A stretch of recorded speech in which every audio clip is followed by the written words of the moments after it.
Hola colegas de YouTube, en esta ocasión les traigo lo que será una serie de videos denominada Preguntas Comentadas, en la que desglosaremos video a video una serie de preguntas que iremos desarrollando con información extra. El video de hoy es la primera parte de la sección de parasitología humana. Próximamente se estrenarán más secciones, como por ejemplo cardiología, neumología, infectología y otros. Sin más preámbulos, empecemos.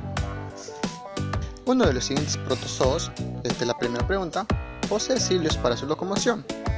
Y tenemos como alternativas a la Entamoeba histolítica, a la Giardia lamblia, al Balantidium coli, a la Babesia spp, Leishmania peruvena.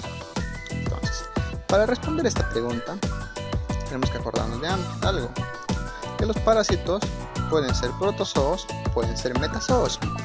Los protozoos son los parásitos unicelulares, y mientras que los metazoos son todos aquellos parásitos multicelulares, que se van a dividir entre helmintos o gusanos y los artrópodos.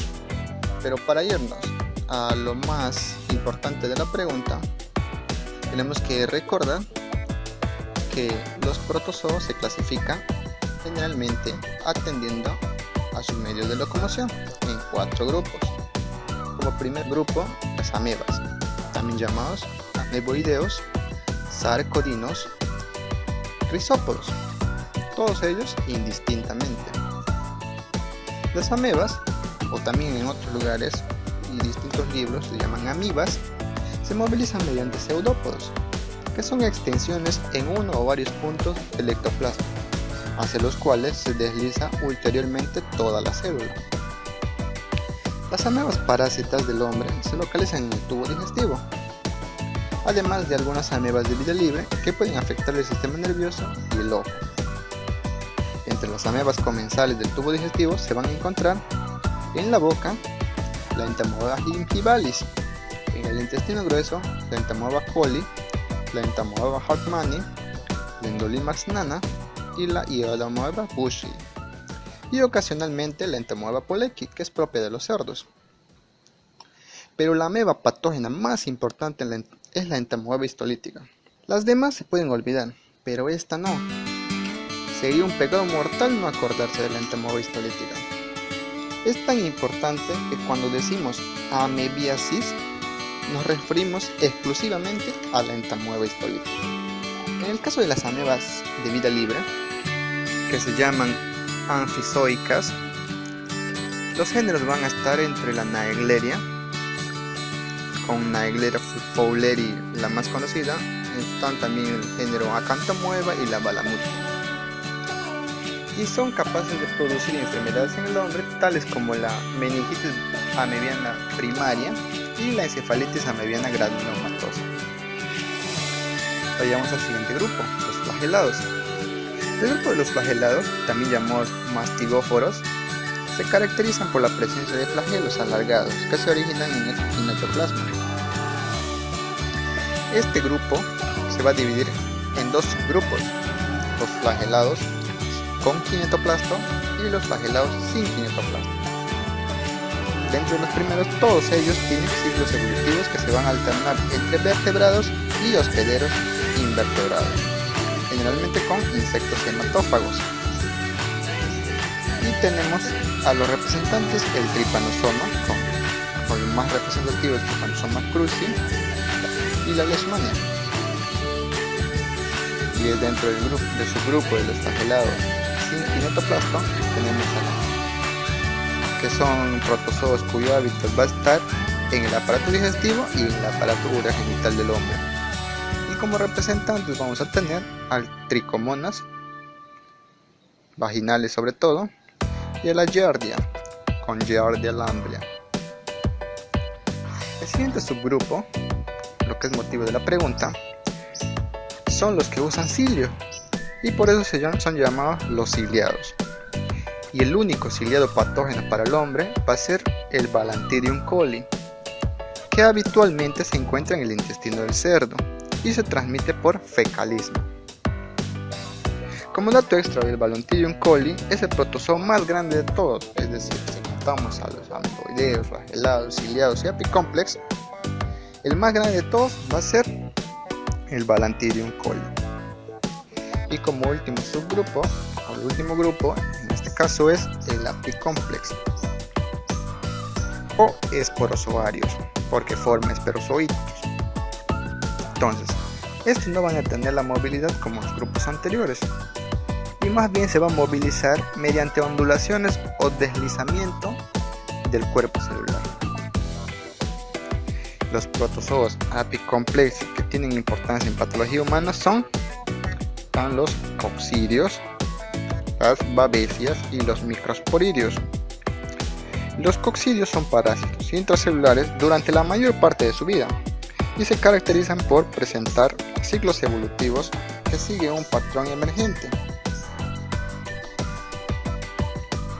que incluye la reproducción asexuada y la reproducción sexuada. Dentro de los coccidios vamos a tener al género Plasmodium.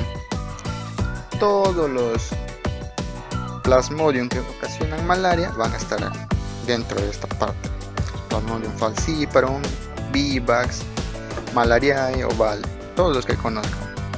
También tenemos como representante al Toxoplasma gondii, Alisospora belli, Cryptosporidium pardum, Cyclospora cayetanensis, Sarcocystis. En estos protozoos, en las babesias, los hospederos definitivos son diversos géneros de garrapatas, y dentro de los Microsporidium van a estar el Microsporidium y otros.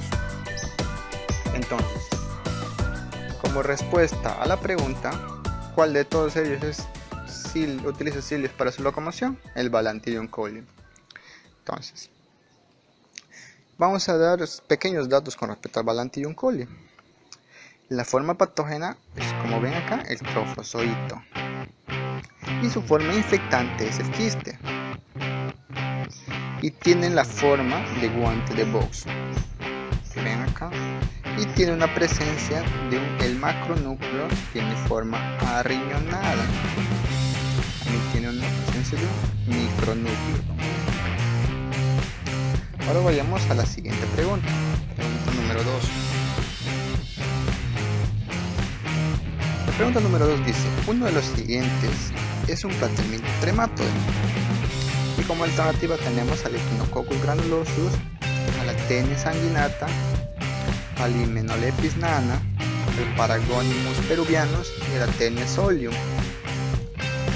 Cuando hablamos de helmintos, vamos a recordar que estos helmintos, estos gusanos, se van a dividir de acuerdo a si son planos, si son gusanos planos, se van a llamar platelmintos, y si son gusanos cilíndricos o en forma de neumático, de ahí acuérdense, neumáticos, se van a llamar nemátodos o nematelmintos.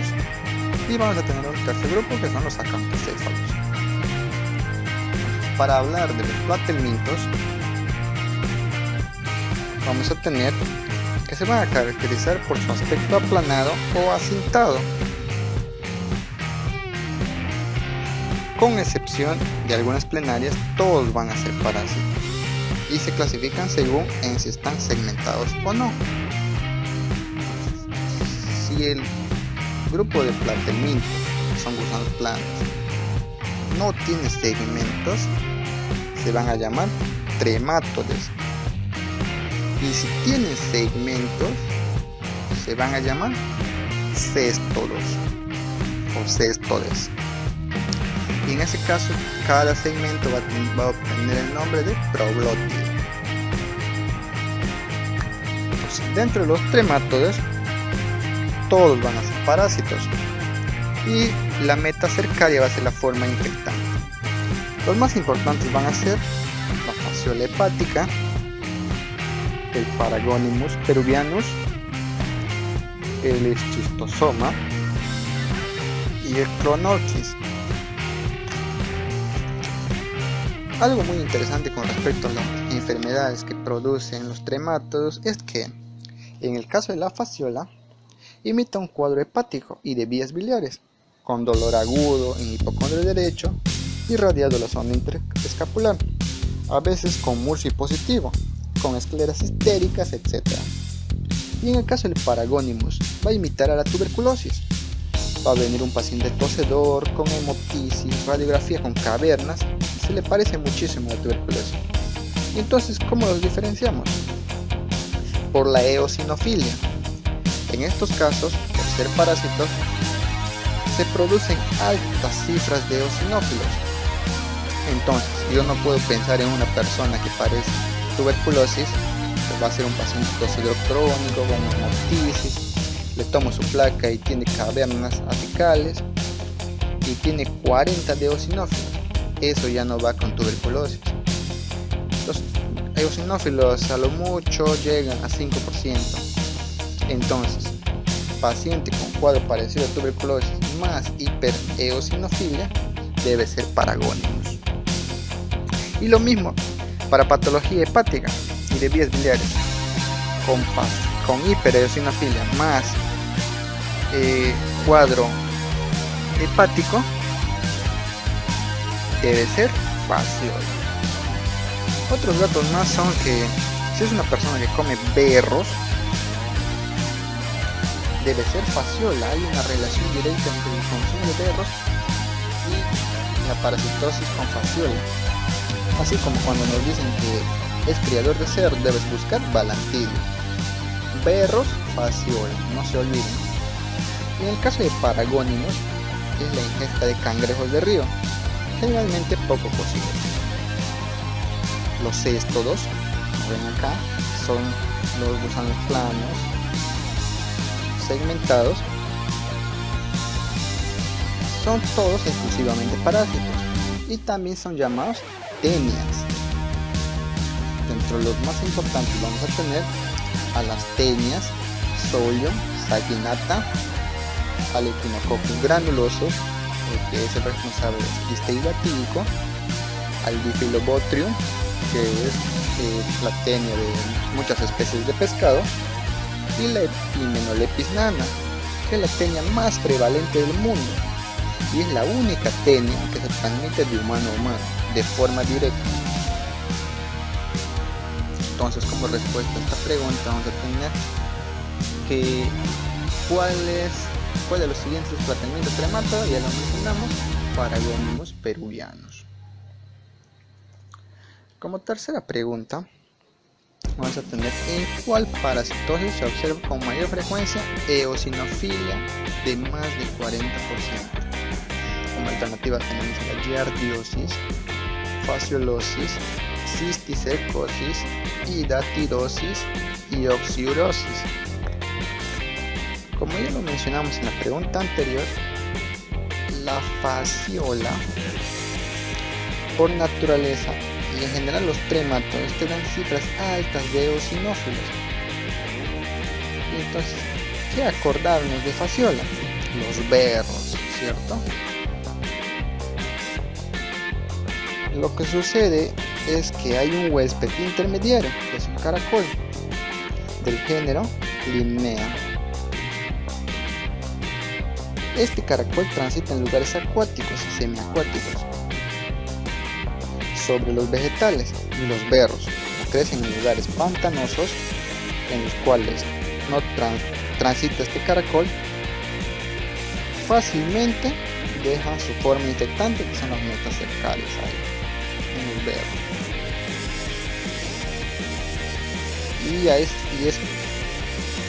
Y la persona ingiere estos berros y es ahí como se infectan. Generalmente los ingiere crudos en ensaladas porque así se comen estos berros. Y estos parásitos tienen predilección por las vías biliares. Es muy común que se encuentren en estadios adultos, a veces en el tejido hepático y a veces incluso en vías biliares. Puede producir cuadros obstructivos, cuadros ictéricos que imitan a colangitis. Muchas veces se termina en cirugía y cuando se termina en cirugía, en el acto quirúrgico se encuentran al parásito. ¿Y cuál es el tratamiento para fasciolos? ¿Cuál es el tratamiento para fasciola?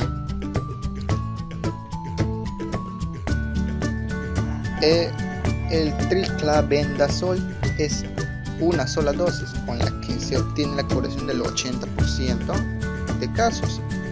Los pacientes que persisten infectados responden bien a una segunda dosis del medicamento. El praziquantel, tan eficaz en la mayoría de los trematodos, no tiene acción de trascendencia en la fasciole hepática. Pero tenemos que aprovechar la pregunta. ¿Okay? Contrario a los que producen eosinofilia, debe haber alguno que no produce eosinofilia. ¿Y cuál es? La giardia. La giardia no tiene esta característica.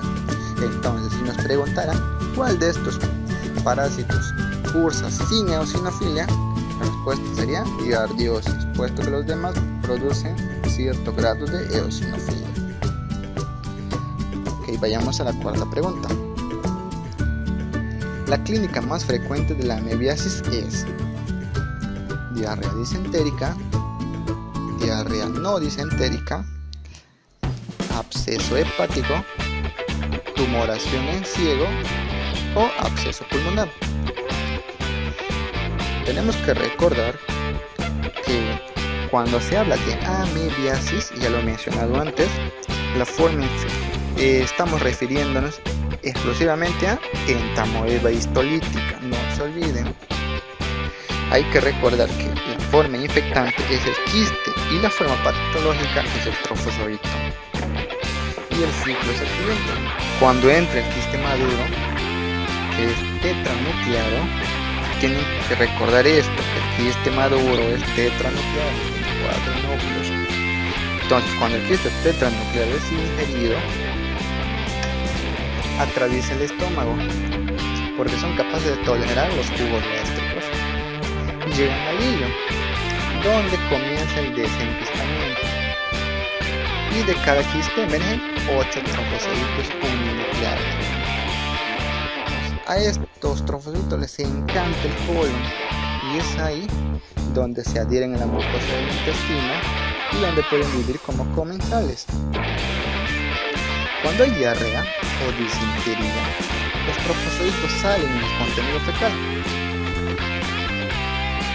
Muchas veces con eritrocitos fagocitados, lo que es patognomónico de amebiasis. Si tú encuentras eritrocitos fagocitados, diarrea o en heces, patognomónico de amebiasis.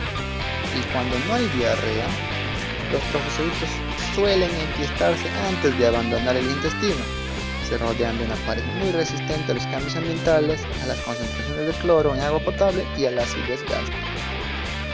Desde el punto de vista del parásito, no todas las amebas son patógenas. Algunas son más agresivas que otras. Un individuo infectado por cepas de amebas no patógenas no evidencia síntomas, aunque tampoco se deshace fácilmente de ellos. A estos pacientes se los conoce como portadores asintomáticos. No obstante, una persona se infecta con cepas patógenas, las consecuencias son de mayor consideración, ya que pueden llegar a la muerte de la persona. Ahora vayamos a la pregunta.